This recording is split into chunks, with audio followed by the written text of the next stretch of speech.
Alhamdulillah, salatu wassalamu ala rasulullah. Saya mulai dengan quotes dari Bung Karno. Quotes dari Bung Karno. Berikan aku satu orang pemuda, akan kucabut Mahameru dari tempatnya.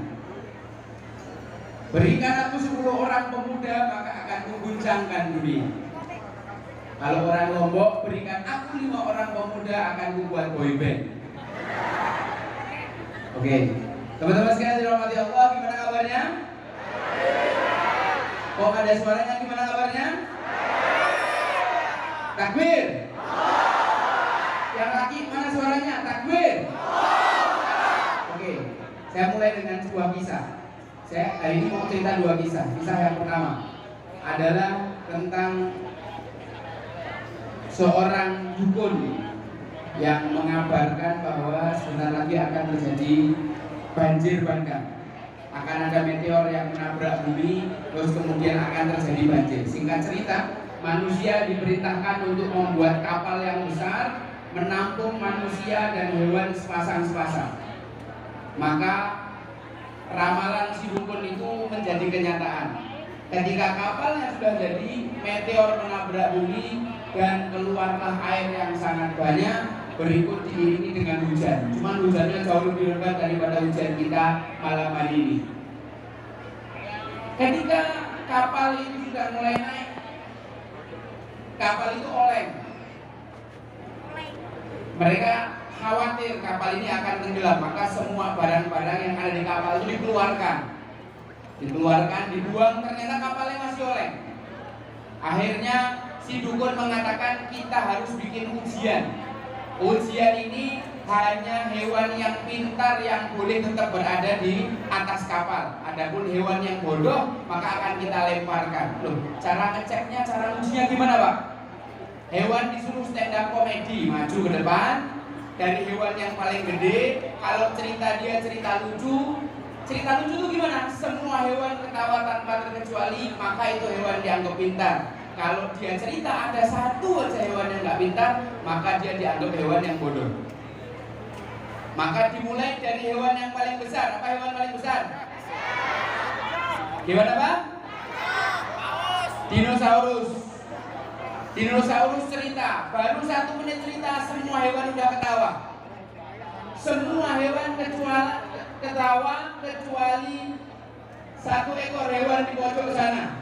Ada yang tahu hewan apa yang nggak ketawa? Hah? Teman-teman sekalian dirahmati Allah, hewan yang nggak ketawa adalah babi. Hewan yang nggak ketawa adalah babi. Maka sesuai dengan peraturan, karena ada satu yang nggak ketawa, dinosaurus dijemplungkan ke laut. Inilah sebab punahnya dinosaurus. Jadi nanti kalau teman-teman ada ujian akhir ya, apa penyebab punahnya dinosaurus? Karena babi nggak ketawa, betul? Oke, selanjutnya hewan yang besar setelah dinosaurus apa? Hah? Mahmud. Mamut. Kalian pernah nonton film SX? Nah, itulah dia. Mamut suruh cerita. Mamut ceritanya nggak lucu. Udah 3 menit nggak ada yang ketawa. Tiba-tiba di pojok sana ada satu hewan yang ketawa sendiri. Siapa yang tahu hewan yang ketawa sendiri? Babi ketawa. Ya, sesuai dengan keputusan juri, akhirnya mamut dilemparkan ke laut. Tapi juri penasaran, tanya sama babi, babi, tadi cerita dinosaurus lucu, kamu nggak ketawa. Sekarang ceritanya mamut nggak lucu, kok kamu ketawa? Apa kata babi? Babi mengatakan, aku baru sadar kalau ternyata ceritanya dinosaurus tadi itu lucu.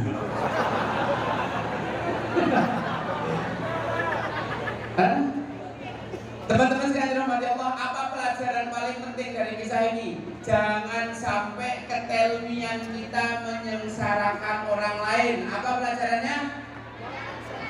Jangan sampai ketelmian kita menyengsarakan orang lain. Jangan sampai kekonyolan kita menyengsarakan orang lain. Oke, itu cerita pertama, pelajarannya itu. Cerita yang kedua. Suatu hari Raja Mongolia yang bernama Hulagukan mendatangi Baghdad untuk menghancurkan ibu kota Islam yang paling indah itu. Masjidnya dihancurkan, perpustakaannya dibakar, orang-orang dibunuh, darah kaum muslimin sampai sebetis, para wanitanya diperkosa, habis itu dibunuh. Kemudian setelah melakukan semua kekejaman itu, melakukan menantang orang muslim, tolong datangkan tuan guru yang paling berpengaruh di sini.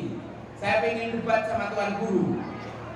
Setelah 3 hari mengumumkan itu, tidak ada satupun tuan guru yang berani datang. Lalu seorang tuan guru muda, tuan guru Bajang ya, masih sangat muda, belum keluar jenggotnya, namanya Kadihan, dia mendatangi Hulagukan. Dia datang sambil bawa onta, kambing, sama ayam. Kemudian ketika dia masuk ke dalam baraknya Hulagukan ketawa. Orang Islam nggak punya orang lain selain kamu. Aku nyari tokoh masyarakat yang paling berpengaruh, kenapa yang datang kamu? Akhirnya si Kadihan menjawab, Tuan, kalau kamu mau bicara sama yang lebih besar daripada saya, di luar saya bawa onta. Kalau kamu ingin ngobrol sama yang jenggotnya lebih panjang daripada saya, di luar saya bawa kambing. Kalau kamu ingin ngobrol sama yang suaranya lebih kencang daripada saya, di luar saya bawa ayam. Maka Hulagukan mengatakan, ya sudah kalau gitu aku ngobrol sama kamu aja. Saya punya 2 pertanyaan. Pertanyaan yang pertama, apa yang menyebabkan saya bisa masuk dan menghancurkan negerimu? Pertanyaan kedua, apa solusinya supaya saya bisa keluar dari negeri ini? Jawabannya silakan dicatat. Jawabannya Kadihan silakan dicatat. Yang pertama, kami adalah umat yang mendapatkan banyak nikmat tapi tidak mau bersyukur. 1. Yang kedua, kami umat yang jumlahnya banyak tapi tidak bersatu padu. Kami cuma seperti gerombolan, bukan seperti jamaah.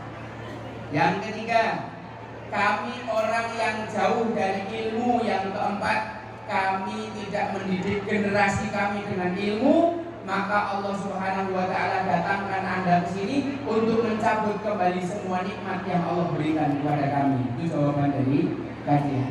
Sekarang kita ngelihat sama nggak dengan kita? Di Indonesia ini kayu ditancemin jadi makanan, betul nggak? Apa itu? Singkong. Ya. Nikmat di Indonesia luar biasa banyak, apalagi di Lombok. Tempatnya indah, ada gunungnya, pantainya indah, gili-gilinya masya Allah, ya kan? Nikmat nggak?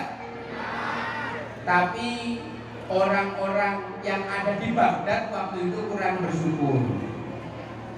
Kemudian orang-orang itu walaupun jumlahnya banyak, tapi mereka tidak satu padu. Cuman permasalahan subuh kunut atau enggak, mereka saling sikut-sikutan. Sholat Fatihahnya pakai basmalah jahar atau sir, jadi masalah besar, dibesar-besarkan, ya kan? Celananya cingkrang atau isbal jadi masalah, jenggotnya panjang atau dipotong jadi masalah. Umatnya banyak tapi seperti buih di lautan, banyak tapi nggak ada rasanya. Kata Bung Karno, berikan aku 10 maka akan mengguncangkan dunia. Harusnya kalau di Lombok bisa kumpul anak muda sebanyak ini, siapa yang geger? Alam semesta ini harusnya, ya enggak? Tapi anak muda yang kayak apa? Kemudian anak muda yang seperti apa yang bisa mengguncangkan dunia?